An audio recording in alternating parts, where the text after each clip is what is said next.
My doctor told me I needed a year of silence to fix what the city broke. So I hid my name, told my secretary to keep my location a secret, and bought a crumbling building by the ocean. I thought I'd spend 12 months in isolation, fixing espresso machines and staring at the rain. I didn't realize that by the time my one-year ticket back to Chicago arrived, I wouldn't recognize the man in the mirror. Because somewhere between the leaking roof and the 7:15 a.m. coffee orders, I accidentally found a husband. But I'm getting ahead of myself. Let me start with the part where everything fell apart. I came home on a Tuesday. I remember that specifically because I had a 7 p.m. dinner reservation I was already 20 minutes late for, and I'd called ahead to say I was on my way. Marcus didn't pick up. I figured his phone was on silent. I had my key. I used it. What I found on the other side of that door isn't something I'm going to describe in detail, because I've spent the better part of a year trying to unsee it, and I don't need to hand that image to anyone else. What I'll say is this: 5 years. I'd given that relationship 5 years, and the face Marcus made when he saw me standing in our doorway wasn't guilt. It was annoyance. Like I was the one who'd done something wrong by coming home. I left without saying a word. That was October. By December, I hadn't been into the office in 6 weeks. I was still technically employed. My assistant, Claire, was handling everything, forwarding my emails, making excuses. I sat in my apartment and I stared at the ceiling, and I told myself I was fine. I was not fine. I couldn't sleep, and when I did sleep, I woke up at 3 a.m. with my heart pounding like I'd been running from something. I stopped eating meals and started eating whatever required zero effort. I lost 12 pounds. My colleagues thought I'd gone on a juice cleanse. Dr. Reyes didn't sugarcoat it. She said I was teetering on the edge of a depressive episode, and that the city, the pace of it, the constant noise, the fact that my entire identity was tied to a job and a relationship that both now felt like they belonged to someone else, was making it worse. She told me I needed to leave. Not a vacation, not a long weekend, a real, full departure. 1 year, she said. Somewhere small, somewhere quiet, somewhere nobody knows your name. I asked if she was prescribing witness protection. She didn't laugh. I'm prescribing your life back, Julian, before you lose more of it. So I called Claire. I told her I was taking a leave of absence and that if anyone asked, I was unreachable. I gave her the address of where I was going, told her it was for emergencies only, and made her swear she wouldn't tell Marcus or anyone else connected to him. She agreed, and then she said, "Are you okay?" And I said, "Not yet." It was the most honest I'd been with anyone in months. I found the building online at 2 in the morning, a former cafe in a small Oregon coastal town called Harrow Bay. Population, quiet. The photos showed warped hardwood floors and a counter that looked like it had survived a fire, which I later found out it had. The listing said, "Fixer-upper with character." The price said, "The seller has given up." I bought it the same week I left Chicago. It was February when I arrived, cold and gray and smelling like salt. The town was the kind of small that makes a former marketing executive feel like he's walked into a nature documentary. One main street, 2 stoplights, a hardware store, a diner, a post office, and what I assumed was a bar, but turned out to be a bait shop with an optimistic sign. The cafe was worse in person than in the photos, which is saying something because the photos were bad. The roof had a leak over the corner booth. One of the windows had been patched with cardboard. The espresso machine was a model I didn't recognize, which meant it was either very old or very European, and in either case, completely unfamiliar. I stood in the middle of the empty room that first night, listening to rain hit the cardboard patch, and thought, this is fine. This is completely fine. I have a master's degree. I ran a $40 million marketing division. I can absolutely figure out how to make coffee. I could not figure out how to make coffee. The first 2 weeks were a masterclass in humility. I burned espresso shots so consistently that the machine started to feel like it was doing it on purpose. My first batch of pastries I'd decided ambitiously to bake came out flat and dense in a way that defied the laws of chemistry. A woman named Dot, who ran the diner 2 doors down, came by on my 3rd day, looked at the muffins, and said, "Honey, what happened to them?" I told her I'd followed the recipe exactly. She picked one up, knocked it against the counter like she was testing a door, and said, "Uh-huh." She brought me a proper batch the next morning and didn't charge me. That was Harrow Bay. People just did things like that. I'd been open 4 days when Noah Sullivan walked in. It was a Monday. He pushed the door open and stood there for a second like he was checking if the building was structurally sound before committing to entering it, which, fair, given the cardboard window, then walked up to the counter and said, "You're the guy who bought this place?" "That's me," I said. "You from the city?" "Is it that obvious?" He looked at my hands, which, in my defense, were only slightly burned from the espresso machine, and said, "Little bit." Then he ordered a black coffee, sat down at the table by the window, and drank it without complaint, even though I knew it was over-extracted because I'd watched the shot run too long and hadn't known how to stop it. He came back the next day, and the day after that. By the end of the first week, I knew his name and his order: black coffee, no sugar, sometimes a second cup if he had a long afternoon ahead, and that he was a carpenter who did mostly custom work for people in and around Harrow Bay. He didn't ask questions about where I was from or why I was here.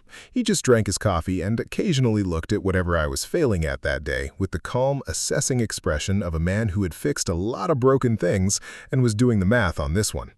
On Friday of the first week, I was trying to reattach a chair leg that had come off in my hand when I picked it up.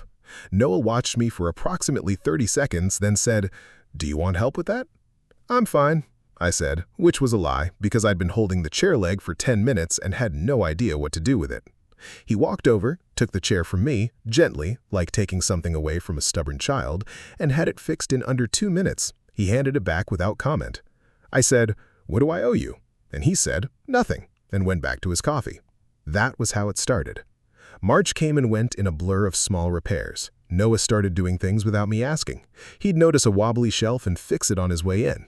He brought a box of supplies one morning, screws, a level, some wood filler, and left it by the door. When I said, "You didn't have to do this," he shrugged and said, "I had extras. I didn't push it." The town had opinions. Dot started calling us "you two" within the first 2 weeks. The couple who ran the hardware store gave me a discount on paint and said it was for the café and Noah's project, and I didn't correct them because I didn't understand what was happening. An older man named Pete, who came in every Wednesday for decaf, started asking if we'd decided on a sign yet. We. He just said it like that. I asked Noah about it one afternoon in March, when the sign question had come up for the 3rd time. "Why does everyone in this town think we're together?" I said. Noah stared at his coffee cup for a moment. Then he said, "Small towns." "That's not an answer." "It's the truest one I've got," he said, and took a sip. I thought about that conversation more than I should have. By April, I had a routine, and routines, I was learning, were what had been missing from my life for longer than I'd admitted. I woke up at 6, I made espresso that was, by now, actually drinkable. I opened the cafe at 8. And at 7:15 a.m., without fail, Noah walked through the door. I didn't realize I was waiting for him until the morning he was late. 7:15 came and went. 7:30. I wiped down the counter twice. I rearranged the mugs by size, then by color, then put them back the way they were. At 7:45, I caught myself checking the door for the 4th time in 10 minutes and made myself stop. He was just a customer. People were late. It was fine. He came in at 7:52, a little out of breath, and said, "Truck wouldn't start, sorry," like he knew I'd noticed. I said, "I wasn't counting," and handed him his coffee. He smiled into the cup. That was April. That was the moment I should have known. The storm hit in early May. The forecast had been calling for it all week, but I didn't know what coastal storm warning actually meant until it arrived and took out the power, the corner of the roof I'd been meaning to patch, and 3 of my outdoor sign brackets. The cafe shook. The cardboard patch I'd never gotten around to replacing flew off the window entirely, and rain came in sideways through the gap before I could get a board over it. Noah showed up in the middle of it. He knocked, which I thought was insane given the circumstances, and when I opened the door, he was in a rain jacket, holding a tarp and a flashlight, looking like this was a completely normal thing to do at 10 o'clock on a Wednesday night. "I heard the roof," he said. "Sound carries." We spent the next 3 hours patching what we could by lantern light while the storm moved through. He was calm the entire time. Not the fake calm of someone performing composure, just genuinely unbothered. He knew what he was doing. I mostly handed him things and tried not to get in the way. When the worst of it passed, we sat on the floor of the cafe with lanterns and the remains of a pasta I'd been making when the power went out, reheated on the gas burner. And he told me about the last bad storm, 3 years ago, which had knocked out power to half the town for 4 days. I told him about the time I'd had to present to a board of directors with a blood pressure cuff still on my arm from the ER visit I'd had that morning. He laughed and said, "What happened?" And I said, "I gave the presentation." And he laughed again. "Were you okay?" he asked, and the question was so simple and direct that I didn't have a corporate answer for it. "Not really," I said. "I just kept going anyway." He didn't say anything to that. He just looked at me for a moment, then back at the lantern, and the silence was not uncomfortable. That was new. I hadn't been comfortable in silence in years. He helped me for 2 more days after the storm. Repairs mostly. He knew which lumber yard to call, who in town had materials. He brought sandwiches on the second day, and we ate on the front steps while drying wood warped gently in the sun. I thought, this is what I must have looked like to Marcus, near the end, distracted, a little distant, too much inside my own head to be fully present. And then I thought, I am completely present right now. That hadn't happened in a long time. In June, Noah's dog found me. I was told later that her name was Biscuit, and that she was 3 years old, and that she had a history of making decisions independently, which I understood to mean she escaped regularly and nobody had been able to stop her. What I know from personal experience is that she appeared at my back door one Thursday morning while I was prepping for opening, sat down, and looked at me with the specific expression of a creature that has already decided something. I gave her a piece of the scone I was testing. That was my first mistake. Noah arrived 20 minutes later, visibly embarrassed in the restrained way of a man who doesn't embarrass easily. He stood in the doorway with a leash and said, "She got out again." Biscuit, who had by then made herself comfortable under the counter where it was warm, did not move. "Biscuit," Noah said. "Nothing." "She likes it here," I said, mostly because it was true and also because I was embarrassingly pleased about it. Noah looked at her, then at me, and something crossed his face that I couldn't quite read. "Apparently," he said. After that, Biscuit just started showing up. Not every day, but often enough that her preferred spot under the counter became a known fixture. A few of my regulars started bringing her treats. Pete, the Wednesday decaf, started calling her the café dog. She was not my dog, but she slept beside my feet while I did the books, and she was warm. And I hadn't realized until then how much I'd missed having something living to be responsible for. When Noah came to retrieve her, he usually stayed for coffee, then for a second coffee. Then one evening in July, he stayed for dinner because I'd made too much soup and said so, and he stayed until 10 o'clock, and we talked about nothing in particular for 3 hours, and I didn't notice the time until he stood up to leave. The evenings started stretching that way. He'd come for Biscuit, he'd stay for dinner. Eventually, I started cooking things that I knew made good leftovers, and I stopped thinking about why. There was an evening in late July when he was fixing the new shelving behind the counter. I was doing inventory nearby, and we weren't really talking, just existing in the same space, which is something I'd forgotten people could do. Biscuit was stretched across the doormat, already asleep. He handed me a mug from the shelf to move while he adjusted the bracket, and when I reached for it, our fingers overlapped. Not dramatically, just for a second. But he didn't pull back immediately, and neither did I. And then the moment passed, and we both pretended it hadn't. I thought about it while I fell asleep. I thought about it in the morning. I thought about it at 7:14 when I waited for him to walk through the door. Marcus found me in August. I don't know how.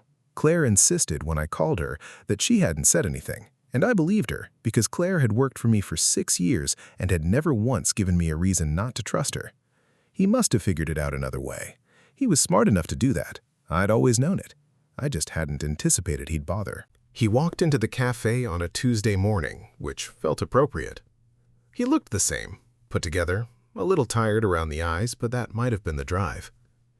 He stood at the counter and looked at me the way you look at something you're not sure you recognize. "You look different," he said. I live differently, I said. I made him a coffee. He sat down.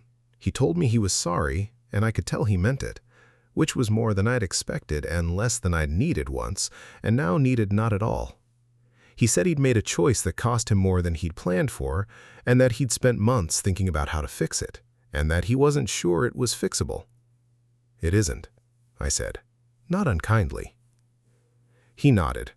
He looked around the cafe, at the shelves Noah had built, at the sign I'd finally gotten up, at Biscuit asleep in her spot, and said, "You look happier." "I am." "Is it the town?" Before I could answer, the door opened. Noah came in, a little early, with sawdust on his jacket and that particular ease he always carried, and he looked at the stranger at my counter with calm, quiet attention. I watched Marcus watch him. I watched Marcus put something together that I hadn't yet admitted to myself. "Morning," Noah said to me. His eyes moved to Marcus briefly, then back to me, reading the room. "Morning," I said. "Your usual's ready." I had already made it. Something happened in Marcus's face. Not jealousy, he'd lost the right to that, but recognition.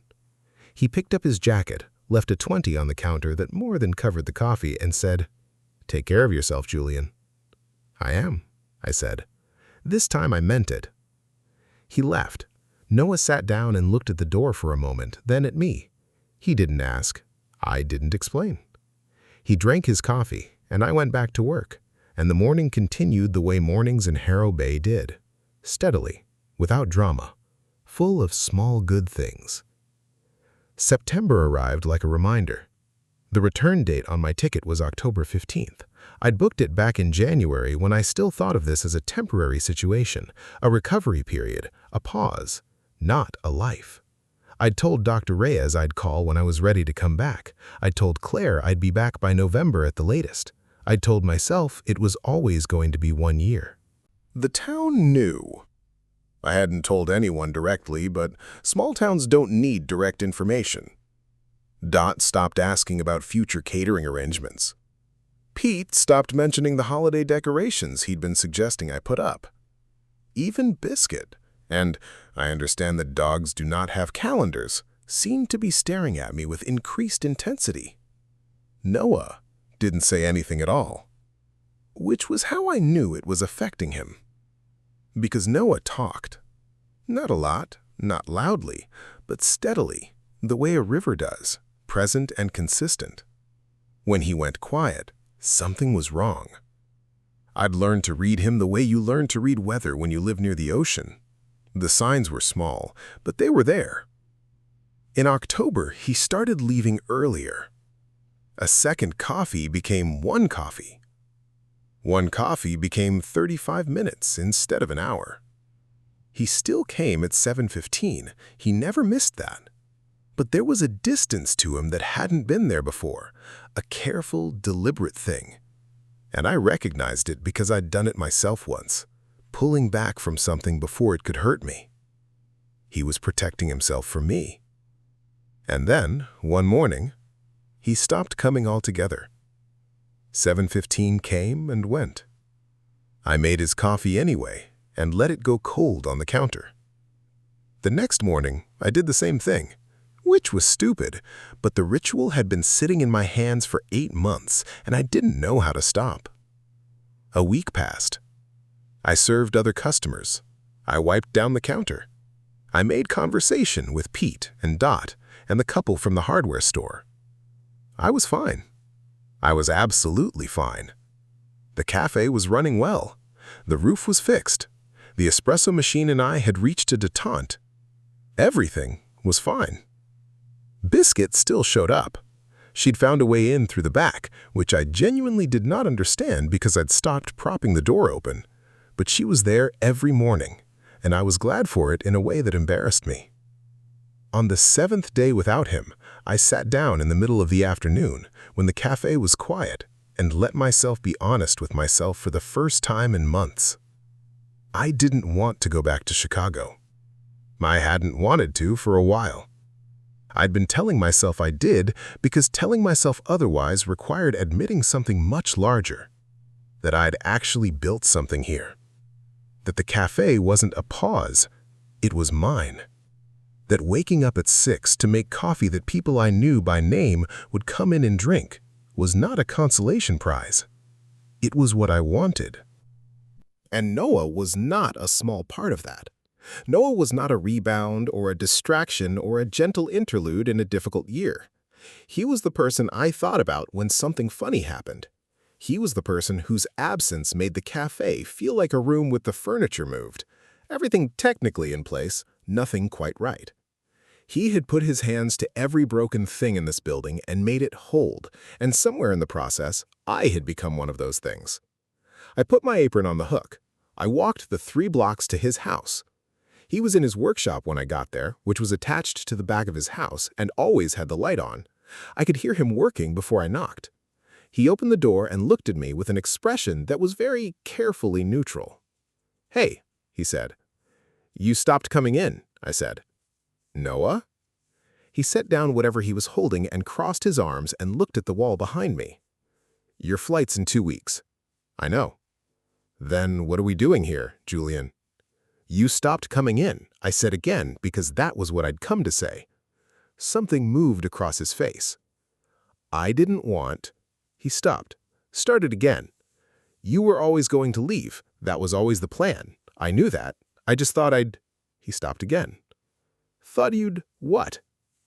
"I didn't want to make it harder," he said, "for either of us, so I figured earlier was better than later."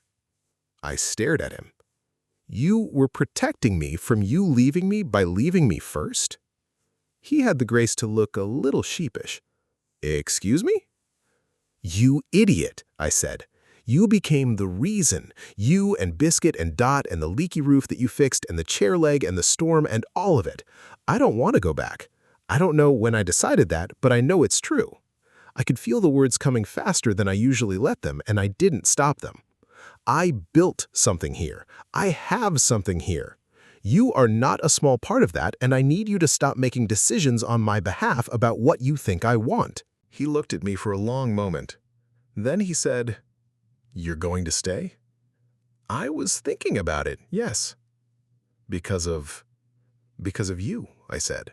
"Partly, and because of the cafe and the town, and because I sleep at night now and I hadn't done that in years. But yes, you, specifically." It had started raining at some point during this conversation, the soft, persistent rain that Harrow Bay did in October. Not dramatic, just committed. And we were both standing in the open doorway of his workshop and getting mildly wet, and neither of us moved. He reached out and pushed my hair out of my face, which was wet and probably embarrassing, with a hand that was rough from his work and careful in the specific way of someone who handles things worth keeping. He left his palm against my cheek. "Julian," he said. "Noah," I said. And then he kissed me. Soft first, a question more than a statement, and then, when I answered it, something more certain. His hands were at my jaw and my collar, and he held on like he was making sure I was real, and I thought, I haven't been held like this in so long I forgot it was a thing that happened to people. We were standing in the rain, and it was objectively cold, and I didn't care even slightly. Biscuit appeared at some point, how I will never understand. She must have been in the house and let herself out, and inserted herself between us with the determined energy of a dog who feels excluded, pressing her face into my hand and making a low, questioning sound. We both looked at her. Noah laughed, which was the best sound I had heard in the year, maybe longer. I scratched behind her ears, and she immediately became boneless with satisfaction. "She picked you months ago," Noah said. "I should have just listened to her." "Pete told me in July," I said. "Pete told me in June." He shook his head. He pressed his forehead down to mine and stayed there, and that particular thing, the weight of it, the warmth of it, the fact that he fit there, undid something in me quietly, not dramatically, just a small, slow release, like a door that had been stuck finally swinging open. October 15th arrived. I had a packed suitcase by the door because I'd made an appointment to officially cancel my lease in the Chicago apartment, and I needed to be there in person, and also because Claire deserved to see my face when I told her I wasn't coming back to the job, only the city, briefly, to close things out. I had an early flight. I went to the airport. I sat in the terminal with my boarding pass open on my phone, a coffee from the airport chain that tasted like cardboard after 8 months of making my own, and I scrolled through my photos. The cafe in February, half collapsed. The cardboard window. The cafe in March, with Noah's first repairs visible, the shelves level and solid. The cafe in May, after the storm. 2 mugs on the floor because that's where we'd ended up. Biscuit in her spot, Dot at the counter with a look of deep skepticism and my early muffins. The sign finally hung that Noah had straightened 4 times before he was satisfied. Then Noah. Not posed. I'd taken most of them without thinking, which I understood now. Noah with sawdust on his shoulder. Noah laughing at something Biscuit did. Noah's hands around his coffee mug, his thumb tapping the rim, a habit I'd memorized without intending to. I thought about the man who'd arrived in Harrow Bay in February. He'd had a perfectly pressed jacket and a return ticket and a plan. He'd been sleeping 3 hours a night. He'd burned every single batch of espresso for 2 weeks. He'd stood in a broken building and told himself it was fine. I closed the boarding pass. I booked a one-way ticket to Portland instead. I still needed to go to Chicago, just not today, and not with a return date that assumed I lived there anymore. Then I called an Uber back to the departure drop-off, which was the wrong place but the only ride I could get, and I figured the walk would give me time to think, and I drove 3 hours back to Harrow Bay instead, which meant I arrived at the cafe at 10 in the morning when I should have been over the Rockies. Noah was there. I didn't know he'd be there. I hadn't called ahead, hadn't sent a message, had driven back in the particular tunnel vision of someone who has made a decision and doesn't need to discuss it. But he was there, at the counter, with 2 cups of coffee. And he looked up when I pushed the door open and stopped completely. "I thought you were leaving," he said. I set my bag down. I looked at the cafe, the shelves he'd built, the chair legs he'd fixed, the window that no longer had cardboard in it, the cornered booth where the roof no longer leaked, the spot under the counter where Biscuit was already, inexplicably, asleep. "I was," I said. "Then what happened?" I walked to the counter. I reached across it and took his hand, and his fingers closed around mine in the steady, certain way of a man who builds things to last. I smiled, not the smile I used to wear in boardrooms, the one I'd trained myself to put on before meetings, the one Marcus once said made me look very executive. This was different. This was the kind of smile that happens before you can decide to have it. "I accidentally found a husband," I said, "and I love him so much." Biscuit woke up, sneezed, and went back to sleep. Noah laughed. I laughed. And outside the window of the cafe I had broken myself open to build, the rain came down the way it always did in Harrow Bay, quietly, without asking permission, and it felt, for the first time in longer than I could count, like home. The end.